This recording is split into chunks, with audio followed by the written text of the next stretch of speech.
Semua orang tahu Trump ni suka dibodek dan cara KL, Tokyo, Seoul melayan Trump itu adalah untuk melalikan Trump. Itu saja dalam hal tarif ini.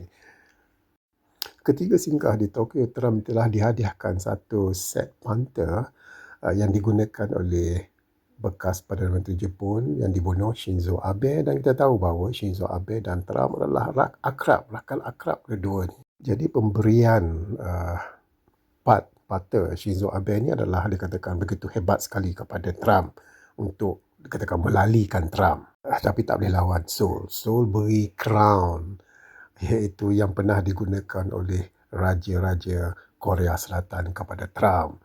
Trump begitu suka sekali kerana di Amerika ada protes, no king's protest, kerana Trump ni lagaknya sebagai king, sebagai raja, dan diberi crown ini. Memang sukalah Trump, hebat bodek Seoul ni. Tapi ada juga yang tumpang semangkuk, ya.